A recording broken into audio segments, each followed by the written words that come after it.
Hello everyone, welcome to my channel. Victor Newman had built his empire on instinct, intimidation, and an unshakable belief that family came before everything else. But even he could feel it now, the walls tightening around the Newman dynasty. The threat had a name. Matt Clark. Victor stood alone in his office at Newman Enterprises. The city of Genoa City stretched beneath him like conquered territory. His jaw tightened as he replayed the latest reports. Clark was circling again, lurking in shadows, manipulating from behind the scenes, trying to provoke chaos within the Newman family. Victor didn't fear men like Matt Clark. He eliminated them. He picked up the phone without hesitation. Michael, he said into the receiver, his voice low and controlled, "It's time." Across town, tension simmered in an entirely different way. Nick Newman wasn't in a boardroom. He wasn't strategizing in some polished office. He was packing Sharon's living room like a caged animal. The anger in his chest hadn't cooled since Matt's release. If anything, it had intensified. Sharon watched him carefully. "You can't let him bait you," she said softly. Nick exhaled sharply. "He's not baiting me, he's taunting us." Matt had a talent for that psychological warfare. He knew how to twist history, how to exploit old wounds. And lately, he'd been pushing hard, hinting that the Newmans weren't as untouchable as they believed. Sharon stepped closer. "Then we stop reacting," she said. "We start acting." Nick turned toward her slowly. "What are you thinking?" Her eyes sharpened, not emotional, not impulsive, strategic. "We turn the tables." Meanwhile, at Chancellor Winters, Devon Winters was in no mood for subtlety. Kane Ashby had been many things over the years: brother-in-law, rival, ally, disappointment. But lately, Devon's patience had evaporated. Kane's recent decisions, the AI development, the secrecy, the unintended ripple effects, had ignited trouble that was still spreading across Genoa City. Devon wasn't interested in excuses. Kane entered the office expecting resistance. He got fury. "You don't get to shrug this off," Devon snapped. Kane closed the door behind him. "I'm not shrugging anything off. Your choices created a mess, and we're all cleaning it up." Kane's expression hardened. "I was trying to secure our future." "At what cost?" Devon shot back. The room filled with tension that went far beyond business. There was history there: Abby, Dominic, family fractures that never fully healed. Kane lowered his voice. "You think I don't care about what happened, about how things spiraled?" Devon stepped closer. "Caring after the fact doesn't undo damage." Back at Newman Enterprises, Victor wasn't raising his voice. He didn't need to. His calm was far more dangerous. Michael Baldwin sat across from him, reviewing documents. "You're certain Clark is moving again?" Michael asked. "I don't deal in uncertainty," Victor replied coolly. "He's probing, testing vulnerabilities." Michael leaned back. "And your solutions?" Victor's eyes darkened. "I remove the vulnerability." "Oh, Victor, I will not allow that man to destabilize my family." There it was, not business, not ego. Family. At Sharon's house, Nick and Sharon had already begun sketching their counterattack.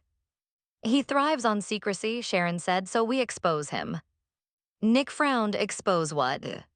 "His moves, his intentions, his alliances." Nick paused. "You want to bait him?" "I want him to believe he's winning." Nick's lips curved slightly. "You're talking about a trap." Sharon didn't deny it. Across town, Devon's confrontation with Kane escalated. "You owe this company transparency," Devon insisted. "And you owe me some trust," Kane countered. Devon laughed bitterly. "Trust after everything." Kane's frustration boiled over. "You think I wanted any of this fallout? You think I planned for chaos?" "No," Devon said sharply, "but you engineered something without thinking about consequences." Kane's silence said more than words. The AI project, meant to innovate, to modernize, had spiraled into ethical gray zones and power struggles. Devon felt like he'd been forced into damage control. "You don't get to walk away clean," Devon said firmly. "I'm not walking away," Kane replied. "Oh, then fix it." At Newman Ranch, Nicky Newman sensed the storm building before Victor even arrived home. He walked in with that look, the one she recognized instantly. "Calculating." "You're going after him," she said without preamble. Victor loosened his tie slowly. "I'm protecting this family." By escalating. By neutralizing. Nikki stepped closer. You always think the answer is force. And I am usually correct. She studied him. This isn't just about Matt Clark. Victor's jaw tightened. No, he admitted, it's about sending a message. Back at Sharon's place, Nick's phone buzzed. Unknown number. He answered cautiously. A familiar voice greeted him. Matt Clark. I hear you've been talking about me, Matt said smoothly. Nick's grip tightened. Careful, Matt continued. You wouldn't want history repeating itself. Sharon watched Nick's face shift, anger, restraint, strategy. Nick met Sharon's gaze. And he smiled. Actually, Nick said calmly into the phone, that's exactly what I'm counting on. The game Victor moved first. He always did. Within hours, quiet investigations began, financial audits, background checks, old connections resurfaced. Victor wasn't simply reacting, he was dissecting Matt Clark's world piece by piece. Information was power. And Victor was gathering ammunition. Nick and Sharon, meanwhile, were executing their own strategy, one Victor didn't know about. They leaked carefully crafted misinformation. Subtle enough to seem accidental. Provocative enough to attract Matt's attention. You're sure this won't backfire? Nick asked. Sharon nodded. He won't resist proving he's smarter than us. Across town, Devin's anger cooled into something more productive. He called an emergency board meeting. Kane was summoned. The tension was palpable as Devin laid out the risks tied to Kane's project. You want accountability, Devin said firmly, then here it is, full disclosure, full review. Kane met his gaze. You're putting me on trial. I'm protecting the company. The unspoken words lingered the way Victor protects his family. Victor, however, had no patience for corporate diplomacy. He received confirmation that Matt had indeed been maneuvering through a network of old contacts, some with grudges against the Newmans. Victor smiled. Predictable. He placed another call. Send him a message, he instructed. Not a threat. A warning. A calculated reminder that Victor Newman never fought halfway.